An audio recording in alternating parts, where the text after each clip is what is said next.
ഇവിടെ ഊട്ടിയിൽ വന്ന സമയത്തേ AC-യും ഫാനും ഇല്ലാതെ കിടക്കാൻ പറ്റൂല എന്ന് പറഞ്ഞ് എൻ്റെ മോളും കിടക്കുന്ന ഒരു കിടത്തം കണ്ടോ.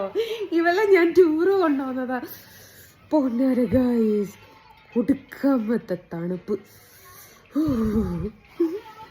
ഓലിതാ നല്ല അറാത്ത ഉറക്കില്ല. ഓൾക്ക് പുറത്തു ഇറങ്ങണ്ട, എവിടെയും കാണുകയും ചെയ്യണ്ട. തണുത്തിട്ട് നിൽക്കാൻ പറ്റത്തില്ല. അച്ചാതി തണുപ്പാണ്. നമ്മളെ നാട്ടിൽ എൻ്റെ പൊന്നാര മക്കളെ അടുക്കളയിലൊക്കെ നിൽക്കുന്ന ഒരവസ്ഥ സഹിക്കാൻ പറ്റൂല. കുക്ക് ചെയ്യുന്നൊക്കെ സമയത്ത് ഇവിടെ ഉള്ളതിലേക്ക് ഒരവസ്ഥയെ. ഞങ്ങളൊക്കെ വീട്ടിൽ 2 ഫാൻ ഇട്ടിട്ടാണ് കിടക്കൽ. ഇത് നമ്മളെ AC 16-ലിട്ടിങ്ങാനും മരവിച്ച് നട്ടപ്പാതിരക്കുണ്ടല്ലോ, ഒരു മരവിച്ചിങ്ങാനും നമുക്കൊരു ഓഫാക്കാൻ എണീക്കല്. ആ ഒരവസ്ഥയാണ് ഗൈസ്. പൊന്നാര മക്കളെ, ജീവനുള്ളവരും ഊട്ടിയിലേക്ക് വരണ്ട. തണുത്ത് വെറുക്കിയിരിക്കാതെ തലവേദന എടുക്കുന്ന തണുപ്പുണ്ട്. ഇനി നാട്ടിൽ ഇഷ്ടം പോലെ ആശുപത്രി ഉണ്ടായിട്ട് ഇപ്പോൾ ഊട്ടിയിൽ ആശുപത്രി പോകേണ്ട അവസ്ഥയാണ്. ഞാൻ മെഡിസിനൊക്കെ കുടിച്ചിട്ടുണ്ട്. അപ്പോൾ ആരോ എൻ്റെ ഗുളിക എടുത്തോ. ഗുളിക കുടിക്കാൻ വെള്ളം ഉണ്ടോ വണ്ടിയിലാ? അപ്പം ഞാൻ ഗുളിക കുടിച്ചാളുടെ എനിക്ക് സ്ലീപ്പിംഗ് പിൽസ് ഉണ്ട്. അപ്പോൾ 2 എണ്ണം വെച്ച് കഴിക്കാനുണ്ട്. അതൊരു 3 എണ്ണം ആക്കിയിട്ട് ഞാൻ കഴിക്കട്ടെ. മറ്റു ഞാൻ ഉറങ്ങൂല.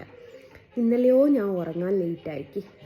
ഇന്നും കൂടി ലേറ്റായാൽ നാളെ ഞാൻ ഊട്ടിയിൽ ആശുപത്രി കാണാൻ പോകേണ്ടി വരും. അപ്പോൾ ഒന്ന് ഞാൻ അധികം കുടിച്ചാൽ ഡോക്ടർ അറിയില്ലല്ലോ അല്ലേ. ബോക്സോൾക്ക് ഇന്നലെ ഞാൻ ഇതിൽ വെപ്പിച്ചേക്ക് മുളക് കൊണ്ട് കോച്ചിപ്പോണ തണുപ്പ് ഗൈസ്. എൻ്റെ മെഡിസിൻ ബോക്സ് ഇതേ. ചെരുപ്പൊക്കെ ഞാൻ നനച്ചിക്ക്. അത് ഞാൻ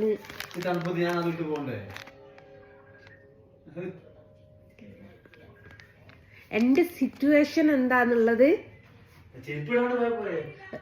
വിറച്ചിട്ടെങ്കിൽ ബാത്റൂമിലേക്ക് പോയിക്കൂടാ. അതെ, രാത്രി 2 എന്ന് പറഞ്ഞിട്ടുള്ള ഗുളിക. ഇത് 5 മില്ലിയാണ്. 5 10 മില്ലി കിട്ടാൻ വേണ്ടിയിട്ടാണ്. ഞാൻ ബാത്റൂമിൽ പോയിട്ട് ചെരുപ്പ് നനച്ച് ഇങ്ങനെ ദേഷ്യം പിടിക്കുക. ചെരുപ്പിടാതെ ബാത്റൂമിൽ പോകണം പോലും. ഇതാക്കാനോ വിവരമില്ല. ഞാൻ ഗുളിക കുടിച്ചു ഉറങ്ങട്ടെ ഗൈസ്. ഊട്ടി വിശേഷങ്ങൾ ഇത്ര മാത്രമേ ഉള്ളൂ. ഇനി നാളത്തെ വിശേഷം ഞാൻ നാളെ ഇടാട്ടോ. എപ്പോഴാണോ പോസ്റ്റ് ചെയ്യാന്നറിയില്ല. ഇവിടെ വൈഫൈയും കാര്യങ്ങളൊന്നുമില്ല. ഒരു ഉളുപ്പും ഇല്ലാണ്ട് പോകുന്ന കണ്ടോ. ഇവരെങ്ങനെ നടക്കുന്നടേ. അവനൊന്നും മനുഷ്യനല്ല എന്നു. ഓനൊക്കെ പിന്നെ ട്രാവലർ കൊണ്ടിട്ടും ബസ് കൊണ്ടിട്ടൊക്കെ ഇങ്ങനെ റെഗുലറായിട്ട് വന്നു പോകുന്നൊരു സ്ഥലമാണ് ഊട്ടി. അപ്പോൾ ഓനത് ഇവിടുത്തെ സകല സ്ഥലങ്ങളും കൊയിലാണ്ടി അല്ലെ കോഴിക്കോട് കുറ്റിയാടി പോലെ സകല സ്ഥലങ്ങളും സകല പീടികകളും അറിയാം. സ്ഥിരമായിട്ട് ഇങ്ങനെ വരുന്നതാണല്ലോ. അപ്പം അങ്ങനെയാണ് ഇവിടെ ഞങ്ങൾ നിൽക്കുന്ന ഹോട്ടലിൽ മറ്റേ എന്തോ പൈസ അവന് കിട്ടും. എന്താ വെച്ചാൽ ആൾക്കാരെയും കൊണ്ടുവരുന്നതാണല്ലോ. അങ്ങനെ അതോ ഒരു ഉളുപ്പുമാനും ഇല്ലാണ്ട് കുപ്പായിടാണ്ട് നടക്കുന്നത് എനിക്കിട്ട് തണുക്കുന്നില്ലടേ. അപ്പം അങ്ങനെയാണ് ഗൈസ്. ഞാൻ ഗുളി കുടിച്ചിട്ട് മെല്ലെ ഉറങ്ങാൻ നോക്കട്ടെ. ഉറക്ക് മസ്റ്റാണ് ബിഗിലേ. അപ്പം അങ്ങനെയാണ്. ഓക്കെ, എല്ലാവരോടും ബായ്. എനിക്കിതാ ഇവിടെ നുണക്കൊയ്യ പോലെ പണ്ടൊരു ഗുരു ഉണ്ടായതാ. എല്ലാവരും വിചാരിക്കും ഞാൻ നുണക്കൊയ്യ വെച്ചതാണ്. ഓക്കെ, ടാറ്റാ.